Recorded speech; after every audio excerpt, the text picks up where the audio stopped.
Kita semuanya, rakyat Indonesia berharap agar persyarikatan.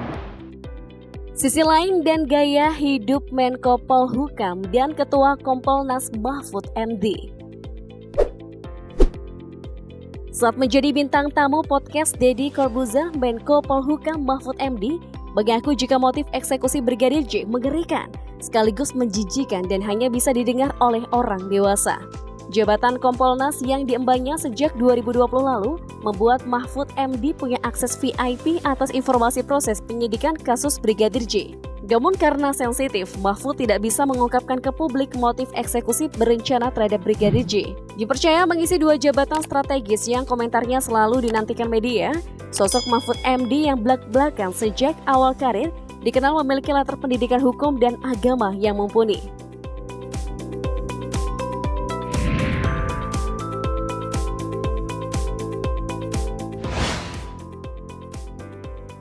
Profil dan pendidikan.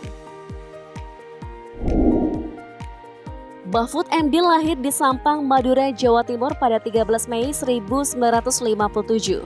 Ia merupakan anak dari pasangan Mahmudin dan Siti Khadijah. Mahfud MD menempuh pendidikan dasar di Pondok Pesantren Al-Madiyah, Waru, Pamekasan, Madura. Ia juga sempat bersekolah di Sekolah Dasar Negeri Waru.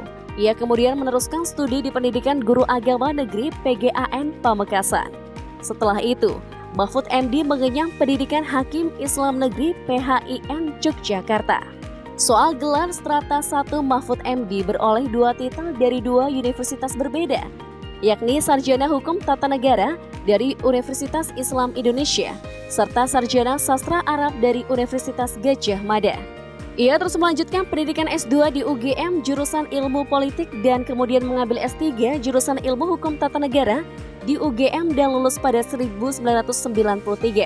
Pada tahun 1982, ia menikah dengan Zaizatun Nihayati dan telah dikaruniai 3 anak.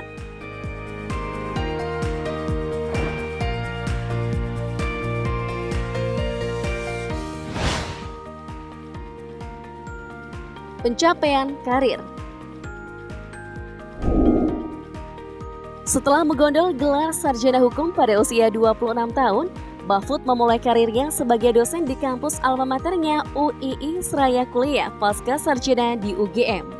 Puncak karir beliau adalah saat menjadi guru besar bidang politik hukum pada tahun 2000. Nama Mahfud kemudian mulai terdengar luas saat terpilih sebagai Menteri Pertahanan oleh Presiden Abdurrahman Wahid periode 2000-2001. Mahfud juga sempat merangkap Menteri Kehakiman dan HAM saat itu. Setelah tidak menjadi eksekutif lagi, Mahfud melirik terjun ke dunia legislatif dengan bergabung dengan Partai Amanat Nasional lalu pindah haluan ke Partai Kebangkitan Bangsa. Pada pemilu 2004, Mahfud terpilih sebagai anggota legislatif dari PKB periode 2004 hingga 2009. Pada 2008, beliau lolos seleksi dan terpilih sebagai Ketua Mahkamah Konstitusi periode 2008 hingga 2013. Pada kurun 2017 hingga 2018, ia menjadi salah satu anggota Dewan Pengarah Unit Kerja Presiden Pembinaan Ideologi Pancasila 2017-2018, serta berlanjut menjadi anggota Dewan Pengarah Badan Pembinaan Ideologi Pancasila. Kini Mahfud menjabat sebagai Menteri Koordinator Bidang Politik Hukum dan Keamanan Menko Polhukam sejak 2019 hingga 2024. Pada Agustus 2020, ia juga dilantik menjadi Ketua Komisi Kepolisian Nasional, Kompolnas. Jabatannya itu diamanahkan pada pria 65 tahun ini hingga tahun 2024.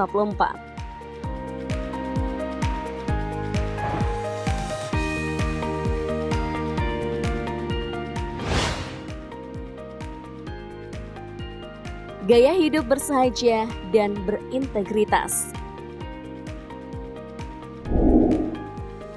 Di kalangan media, sosok Mahfud adalah pribadi yang bersahaja. Dengan sorotan mata tajamnya, ia selalu tampil dengan rambut yang terlihat agak gondrong dan cenderung kurang krimis. Nada bicaranya beraksen Madura terlihat dingin namun tegas, apa adanya dan berintonasi kuat. Ucapannya terstruktur dan bersikap legowo pada kritik. Sementara itu, sikap tanpa kompromi dalam menegakkan kebenaran yang dimilikinya adalah berkat kedekatannya dengan para ulama. Kesan gaya hidup sederhana suami dari Zaizatun Nihayati bisa terlihat dari pernyataannya saat menjabat sebagai Ketua Mahkamah Konstitusi pada 2011 silam.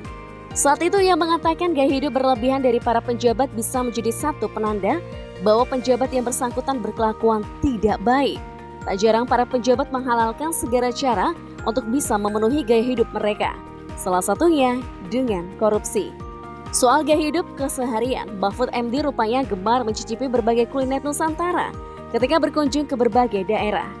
Saat berkunjung ke Padang misalnya, Mahfud MD sempat kulineran bersama dengan Abdul Muti, Sekjen Muhammadiyah, dan Profesor Musliar Kasim, mantan Wamendiknas.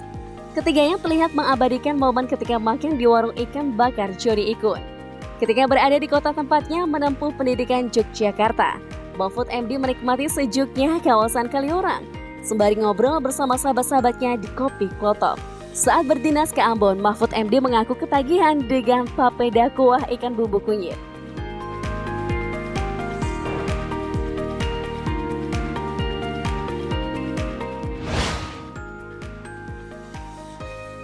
Jumlah kekayaan.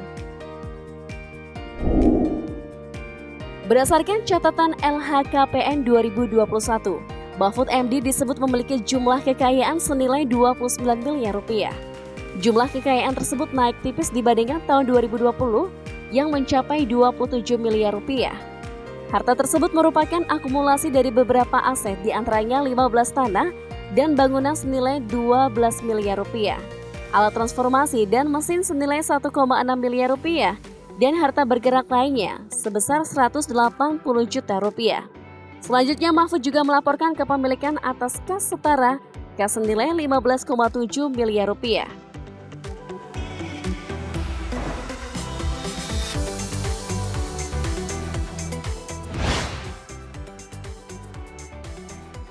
Koleksi kendaraan. Masih dari data LHKPN, Menko Polhukam Mahfud MD tercatat memiliki 6 unit kendaraan yang terdiri dari 2 unit motor dan 4 unit mobil. Koleksi Menko Polhukam Mahfud MD pertama adalah motor Vespa Primavera 150 edisi anyar 2021 senilai 47 juta rupiah. Untuk tunggangan roda 4, Menko Polhukam Mahfud MD punya jenis MVP Toyota Avanza Veloz edisi 2012 yang diduga senilai 120 juta rupiah. Masih ada pabrikan Toyota. Ketua Kompolnas Mahfud MD juga memiliki mobil jenis sedan Toyota Vios tahun lansiran 2013 yang ditaksir punya nilai 180 juta rupiah. Dua mobil berikutnya juga berasal dari varian Toyota, yakni Toyota Camry, mobil sedan lansiran 2017 yang laku di kisaran 400 jutaan rupiah. Terakhir, Mahfud MD pun punya mobil mewah Toyota Alphard 2018 dengan nilai sekurang 900 jutaan rupiah.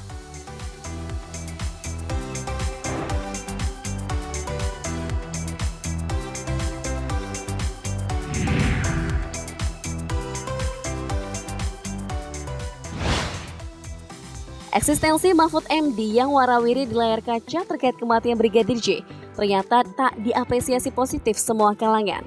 Wakil Ketua Umum dan juru bicara Partai Garuda Teddy Gustaidi misalnya menilai jika Menko Polhukam Mahfud MD terlalu berisik dan lebay dan dinilai telah melampaui kewenangannya melebihi penyidik. Bahkan Ketua Komisi 3 DPR Bambang Wuryanto alias Bambang Pacul menyoroti tugas Menko Polhukam saat mengumumkan nama tersangka yang belum diumumkan oleh Polri. Ia mengingatkan tugas utama seorang Menko Polhukam ialah sebagai koordinator, bukan menteri komentator. Kalau menurut kamu sendiri, apakah eksistensi Mahfud MD dengan setiap pertanyaannya dan komentarnya sudah sesuai dengan tugas dan wewenangnya? Atau memang berlebihan?